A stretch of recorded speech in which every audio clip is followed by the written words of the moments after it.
오늘 주시는 하나님의 말씀은 시편 115편 10절부터 18절까지 말씀입니다. 할렐루야. 시편 115편 지난 시간에는 우리가 우상을 만들거나 또 우상을 신뢰하는 사람은 어떤 인생을 살게 되느냐, 그의 인생은 우상과 같다 그랬어요. 눈이 있어도 보지 못하고, 또 입이 있어도 말하지 못하고, 귀가 있어도 듣지 못하고, 손이 있어도 만지지 못하고, 목구멍이 있어도 아무 소리도 하지 못하는 그런 우상과 같은 인생을 살게 된다. 그러나 반면에 눈에 보이지 않지만 살아계신 하나님을 의지하는 사람은 그럼 어떤 축복을 받느냐? 그것이 오늘 본문에 나와 있는 내용입니다. 자, 10절에 아론의 집이여 여호와를 신뢰하라. 그들의 도움이며 그들의 방패는 바로 그분이시니라. 11절에 여호와를 두려워하는 자들이여 여호와를 신뢰하라. 그들의 도움이며 그들의 방패는 바로 그분이시니라. 여기서 이 그분이라고 하는 것은 신약적 의미로 말하면 예수 그리스도를 뜻하는 것입니다. 그런데 예수님과 우리와의 관계는 다른 관계가 아니라 신뢰의 관계예요. 그분을 믿는 거예요. 믿는다는 게 뭡니까? 그 사람의 말을 믿고 또 그 사람의 인품을 신뢰하고 그를 전적으로 인격적으로 의지하는 것입니다. 그런데 그분은 어떤 분이시냐 하면 두 가지죠. 도움이시라는 겁니다. 또 한 가지는 방패시라는 겁니다. 도움이라고 하는 것은 구체적으로 나의 삶 속에 다가오셔서 하나하나 나와 함께 행하시면서 나에게 정말 필요한 도움을 베풀어 주시는 분이라는 뜻이고요. 방패라고 하는 것은 얼마나 세상이 험난합니까? 수도 없이 원수의 화살이 날아오는 것이 세상입니다. 세상은 끝없이 경쟁하고 끝없이 대적이 일어나는 것과 같습니다. 전쟁터와 같습니다. 그런데 그 전쟁터에서 방패는 얼마나 중요합니까? 성경에 나오는 방패는 항상 두 가지예요. 하나는 큰 방패, 또 하나는 손방패가 있다 했습니다. 큰 방패는 적군의 화살로부터 나의 전신을 보호해주는 역할을 하고요. 손방패는 적의 칼이나 창으로부터 나를 보호해주는 역할을 합니다. 그런데 그 방패 역할을 누가 해주시느냐? 우리 예수님이 해주신다는 겁니다. 하나님을 의지하는 인생에게는 이렇게 하나님이 그를 시절을 조차 도움을 베풀어 주시고 또 모든 위기와 어려움 속에서 나를 머리부터 발끝까지 지켜주신다는 이 놀라운 축복이 있습니다. 그래서 12절에 이렇게 말하고 있습니다. 여호와는 우리를 기억하시어 복을 주시는 분이시니라. 이거를 우리식으로 표현하면 이렇게 하면 돼요. 여호와께서는 우리가 받아야 될 복을 그때그때 챙겨주시는 분이시다. 이거예요. 우리를 기억해 주시는 하나님. 얼마나 감사해요. 하나님이 나를 기억해 주신대요. 우리 인생이라고 하는 것은 얼마나 나약하냐 하면 말이죠. 나보다 조금 뛰어나고 나보다 조금 훌륭한 사람이 나를 알아준다 하면 그걸 너무너무 좋아하는 거예요. 예를 들어서 대한민국의 무슨 대통령이 나를 안다. 그거 갖고 사람들이 막 뻐기잖아요. 또 심지어는 스크린에 비치는 무슨 뭐 영화배우라든지 탤런트 혹은 가수를 내가 안다. 내가 아는 게 아니라 그 사람이 나를 안다. 그러면 그걸 굉장히 사람들은 자부심을 느껴요. 근데 우리 하나님은 어떤 분이십니까? 하늘과 땅을 만드신 분이시요. 모든 인생을 이 땅에 있게 하신 분이시요. 무엇이든지 그 뜻대로 이루시는 천상천하의 오직 한 분뿐이신 우리 하나님께서 나를 기억해 주신대요. 나를 기억하셔서 뭐를 해 주신다고요? 복을 주신대요. 여러분 잔치집에 가보면 참 재미난 일이 있어요. 엄마들이 요즘이야 뭐 뷔페집에서 잔치를 하니까 별로 그건 뭐 그런 맛은 없는데 옛날 잔치를 생각해 보세요. 엄마들이 잔치집 가면 빈손으로 가는 엄마들 한 명도 없어요. 잔치집에 가서 꼭 뭐 챙겨요? 떡. 그리고 또 뭐예요? 동그랑땡. 또 생선전. 그거 많이도 안 챙겨요. 얼마큼 챙겨요? 자기 자식 숫자만큼 챙겨요. 그래서 그걸 다 챙겨서 품에 품고 와요. 그래서 엄마들이 챙길 때는 몰래 눈치 보면서 챙기는데 나중에 대문 밖에 나오면 엄마들은 다 하나씩 품에 품고 나와요. 그래서 누구 갖다 줘요? 자기 자식 갖다 준다고요. 그게 뭐예요? 어미의 마음이에요. 우리를 기억해 주시는 하나님의 모습이 그런 데서 우리가 연상할 수 있는 겁니다.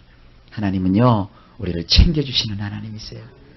잔치집 갈 때 자식이 엄마 그거 꼭 갖고 와야 돼, 안 그래요. 엄마가 알아서 챙겨줘요.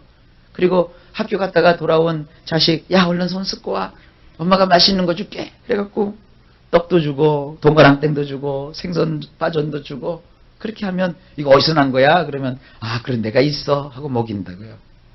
하나님 바로 그러신 분이세요. 하나님 절대 우리의 인생 가운데 생색내시는 분 아니세요. 이만큼 도와주실 거면서 뭐 이것도 해라 저것도 해라 다 하고 나면 뭐 이만큼 코딱지만큼 뭘 주시는 그런 분 아니세요. 우리는 기억도 못했는데, 우리는 기대도 못했는데, 우리는 상상도 못했는데 하나님께서 우리를 기억하셔서 우리에게 복을 주십니다. 근데 여기 복을 주시는데 어떻게 주시느냐? 그분은 이스라엘 집에도 복을 주셨고 아론의 집에도 복을 주셨느니라. 왜 이스라엘과 아론을 하나님은 구분하셨을까요? 이건 구약을 알아야 이해할 수 있는 부분입니다. 이스라엘은 야곱에게서 그 지파가 유래해요.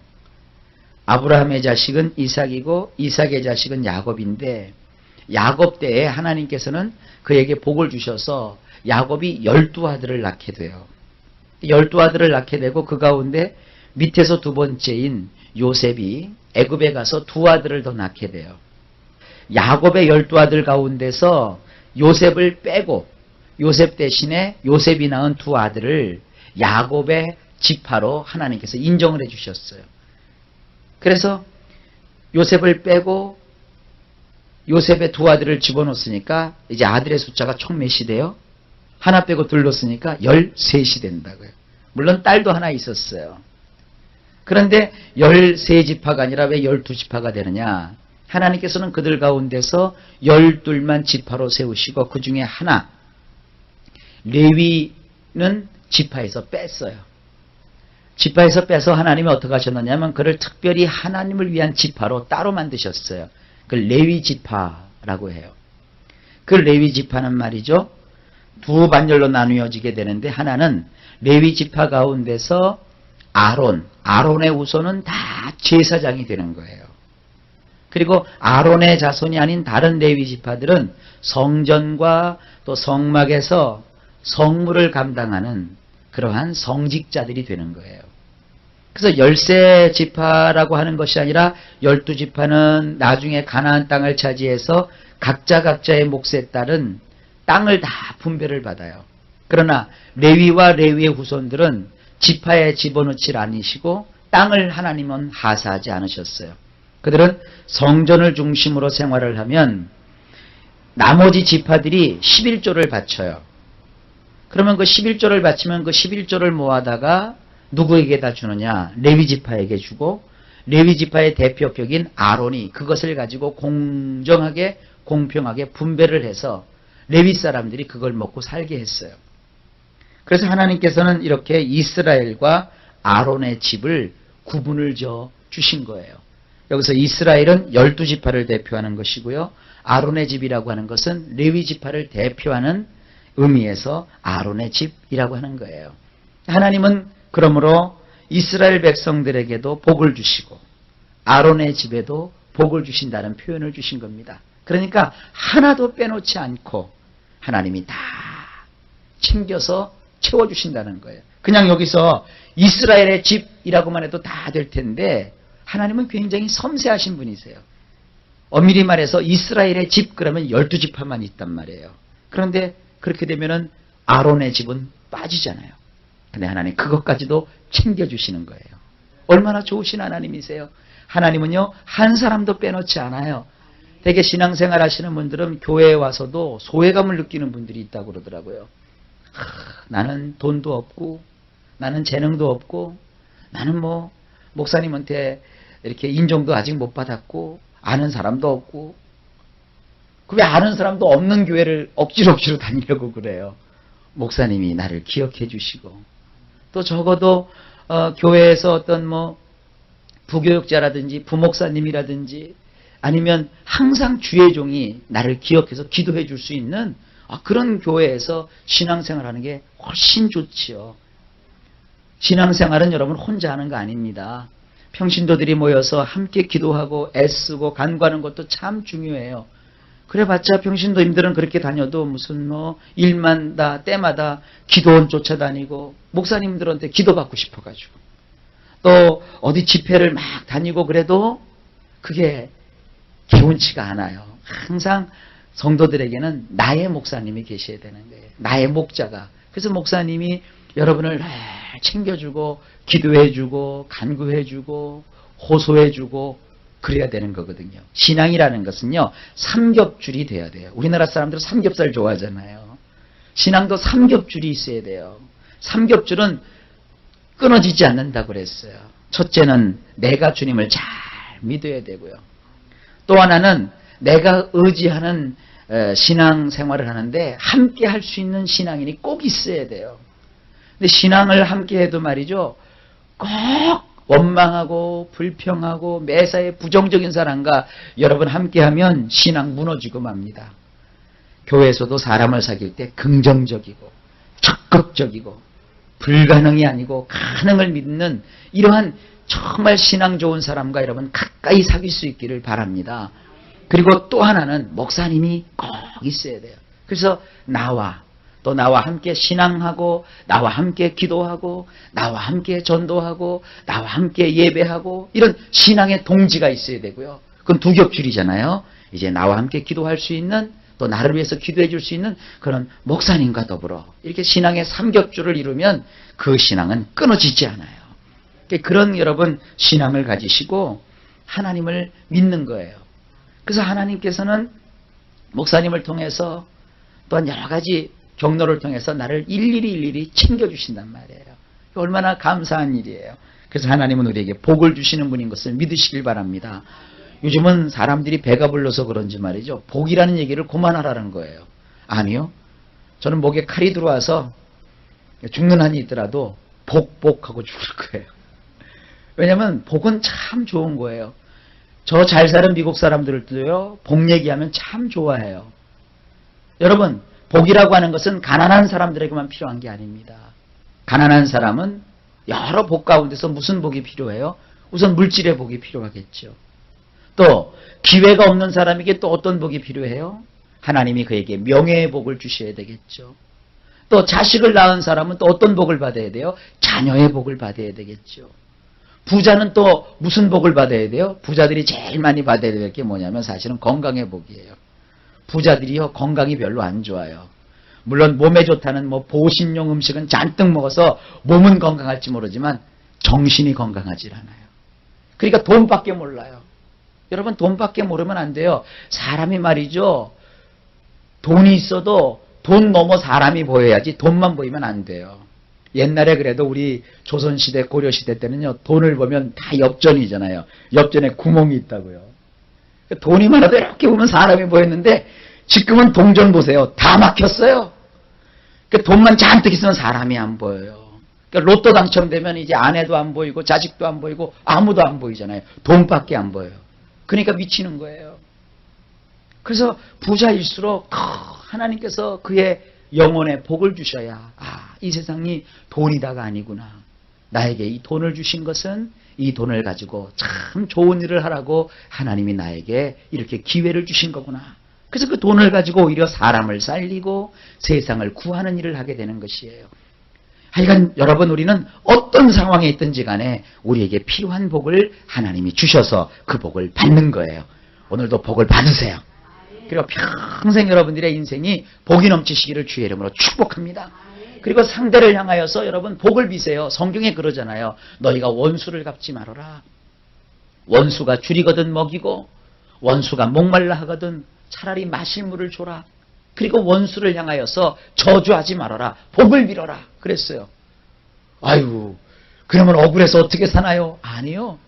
내가 상대에게 복을 빌었는데 상대가 내가 빈 복을 받지 못하면 그 복이 다 나에게로 와요. 그러니까 미워하는 사람이 있을수록 더 복을 비세요. 왜냐면 내가 그를 미워하면 그도 나를 미워하잖아요. 그러면 내가 복을 빌면 그가 그래요. 그 복 네가 나가져라 그런다고요. 옳거나 그리고 내가 받으면 되는 거예요. 자주간 우리는 욕을 하면 안 돼요. 이 세상을 저주할 필요도 없어요. 복을 비세요. 여러분, 우리나라 말이죠, 참 이 대한민국 경제적으로 많이 급성장을 했잖아요. 옛날에 새마을 운동할 때는 잘 살아보세, 잘 살아보세, 우리도 한번 잘 살아보세 그랬죠. 그 다음에 이제 새마을 운동이 끝났어요. 새마을 운동을 주도했던 그분이 가셨어요. 그 다음에 다음 정권이 들어서서는 그때는 정수라 씨가 나와가지고 대한민국 그랬다고요. 하늘엔 조각구름 떠 있고 뭐 한강에는 유람선이 떠 있고 유람선 다니잖아요. 그리고 대한민국 위대하다 대한민국. 그리고 또 그 뒤에 또 무슨 가수가 또 나와가지고 뭐 종로에 감나무인가 사과나무를 심어보자. 지금 가봐요. 사과나무 심어져 있어요. 종로 쪽에 여러분 청계천 다 뚫렸잖아요. 여러분 이런 걸 보면서도 물론 세상적이지만 꿈을 갖고 소망을 갖고 복을 빌 때 그것이 우리 것이 되는 거예요. 뭐 이렇게 경제 포럼 같은 데 나와가지고 텔레비 같은 데 나와서 뭐 나는 하버드 나왔다, 나는 무슨 옥스퍼드 나왔다 그래갖고 학자들이 우리나라는 이래서 안 되고 우리나라는 이래서 안 되고 그래요. 그 사람들 말 들어보면 뭐예요? 미국처럼 돼야 된대요. 일본처럼 된대요. 아니요. 미국은 미국이고요. 일본은 일본이에요. 미국 사람들 미국 가면 다 행복할 것 같아요? 아니요. 미국에도요. 어느 부분은 행복하지만 어느 부분은 행복하지 않아요. 일본 사람도 어느 부분은 행복하지만 어느 부분은 행복하지 않아요. 우리도 마찬가지예요. 대한민국도요. 안 좋은 부분도 있어요. 하지만 좋은 부분이 더 많답니다. 그러니까 우리는 좋은 것을 보는 거예요. 여러분 우리나라가 돼요. 우리나라가 잘 살게 돼요. 우리나라 참 좋은 나라예요. 그래서 그런 그 좋은 감정을 가지고 복을 비세요. 복을 비시라고요. 오늘도 하루 종일 여러분 축복 많이 하시길 바랍니다. 적어도 7번 이상은 축복을 해주세요. 만나는 사람마다 축복을 해주고 오늘도 축복으로 일관되는 삶이 되시기를 바랍니다. 왜냐하면 13절을 보세요. 그분은 작은 자들도 큰 자들과 마찬가지로 여호와를 두려워하는 자들에게 복을 주시는 분이시니라. 근데 복을 빈다고 다 복을 받는 게 아니라 복의 조건이 있어요. 여호와를 두려워할 줄 알아야 돼요. 하나님 무서운 줄 알아야 돼요. 그래서 예배를 소홀히 하지 않고 기도를 소홀히 하지 않고 하나님 뜻대로 살아가는 것을 부끄러워하지 않는 거예요. 그래서 그 말씀대로 살고 하나님을 두려워하면 하나님은 큰 자나 작은 자나 가릴 것 없이 복을 주십니다. 14절 여호와께서는 너희들을 곧 너희들과 너희들의 자손들을 더하여 주실 것이니라. 여러분 이 복 중에서도요. 큰 복이 뭐냐면 자손의 복이에요.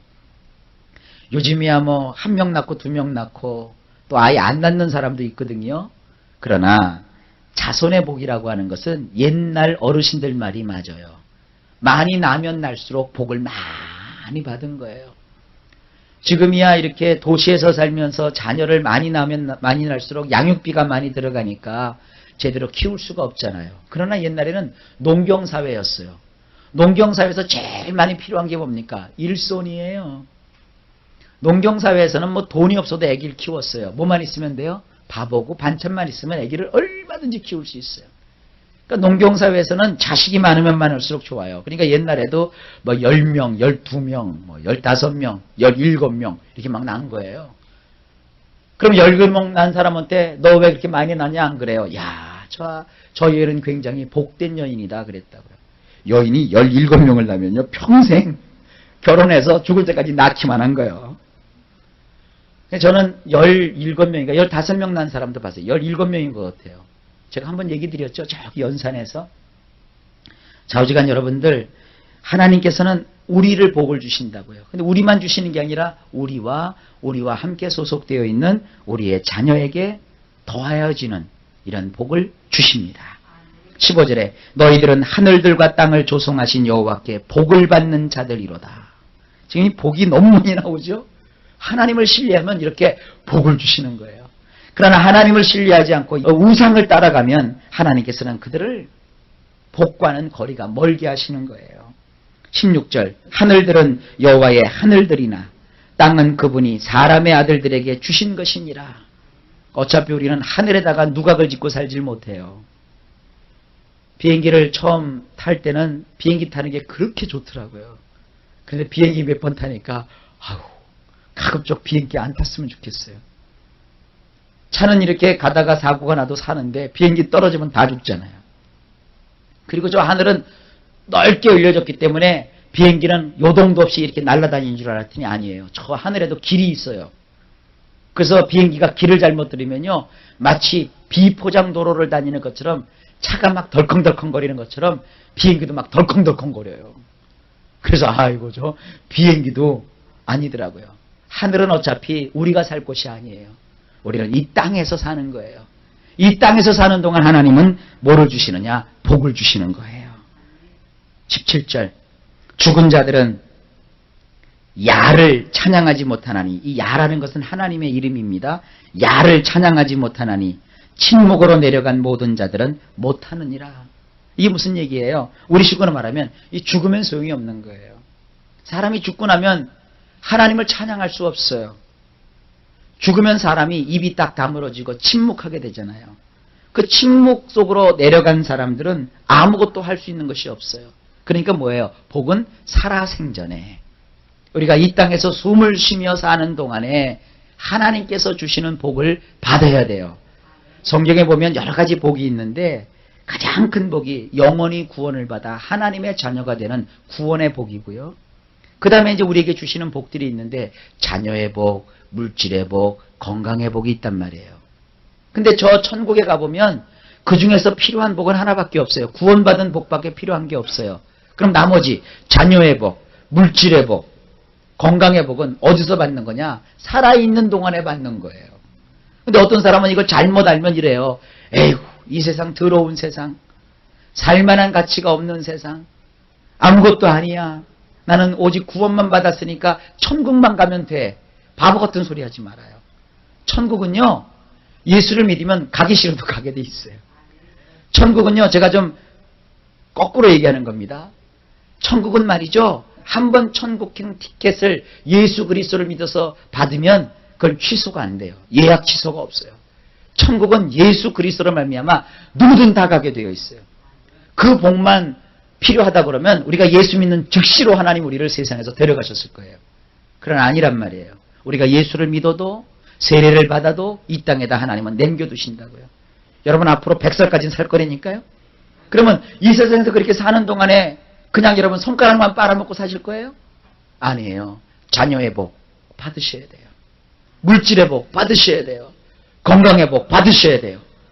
받기 싫으면 관두고 그냥 맨날 그냥 넘어져서 그냥 이래고 사시고 먹지도 못하고 맨날 누가 먹여줘야 먹고 그러실 거예요? 예수를 믿으면 비록 풍이 왔어도 회복이 되고 말이죠. 누워있다가도 일어나게 되고요. 없는 사람도 하나님은 있게 하시는 거예요.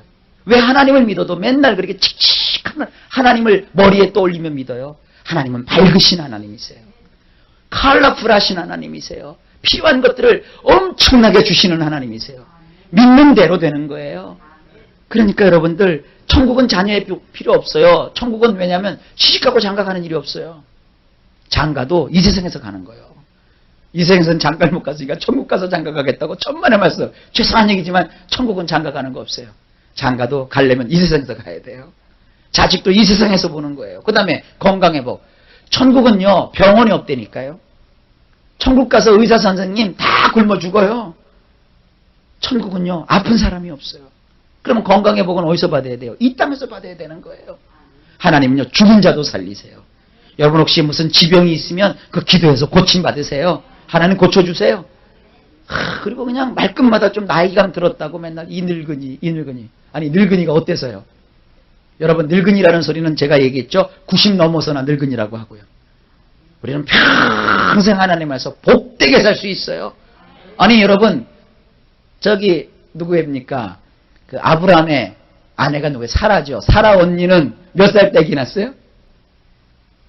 90살에 났어요. 아이고 망치켜라 그러죠? 90에도 날 수 있는 거예요. 애기도요. 근데 뭘 노인네라고. 절대 그러지 마세요. 여러분 건강할 수 있어요. 건강하시란 말이에요. 나는 당뇨가 넘고 고혈압이 있고 약도 좋아요 요즘. 식이요법 해갖고 건강을 차지하세요. 하여간 건강하게 건강의 복을 받으시길 주의 이름으로 축원합니다. 물질도 마찬가지예요. 물질은요 천국 가면 필요 없어요. 왜냐하면 굴러다니는 게 다 다이아몬드고 굴러다니는 게 다 금인데 무슨 천국에서 돈이 필요해요. 여러분 돈도 이 땅에서 필요한 거예요. 구하세요. 구하라 그러면 주실 것이요 찾으라 그러면 찾을 것이요 문을 두드리라 그러면 열릴 것이라고 했으니 하나님을 믿으세요. 내가 돈 벌 자신이 없고 취미가 없으면 우리 가정에서 돈 벌 수 있는 사람이 있을 거 아니에요. 그러면서 축복 기도를 마음껏 해주세요. 근데 기도도 하지 않고 앉아가지고 아이고 우리는 언제나 표고나 복권이나 하나 사다 놓고 이거 언제나 당첨되나. 복권도요 힘을 갖고 믿음을 갖고 꿈이라도 꿔야 당첨이 되지. 그냥 맥 팍 놓고 있으면 누가 밥 먹여줘요? 세상에 어떤 사람은 맥을 팍 놓고 있는데요 복권이 당첨됐는지도 확인도 안 했어. 게을러가지고요. 낙심하느라고. 그거 빨래에다가 빨아가지고 말이죠. 없애버렸잖아요. 빨래빤 복권은요, 그건 무효예요. 번호는 마저도요, 그 복권의 밑에 그 인식할 수 있는 것이 빨래하면 지워지거든요. 바코드가. 인식 못하면 그건 무효예요. 그러니까요, 사람이 정신을 바짝 차리고 주님이 오실 그 복을 기다려야 하나님 주시는 거예요. 절대 포기하지 말고 기도하세요. 내가 안 되면 자녀를 위해서 기도해주고 아니면 우리 가정에 축복의 통로가 있을 거 아닙니까? 열심히 간구하면 하나님이 역사해 주십니다. 18절에 우리는 지금부터 영원까지 야를 찬양하리로다. 할렐루야. 하나님의 복은요 지금만 받고 끝나는 거 아닙니다. 지금부터 영원까지 주님이 복을 주심으로 그 복을 주시는 야 여호와를 우리는 평생 찬양하겠다는 거예요. 하나님을 오늘도 찬양하며 하루를 승리하시기를 주의 이름으로 축원합니다.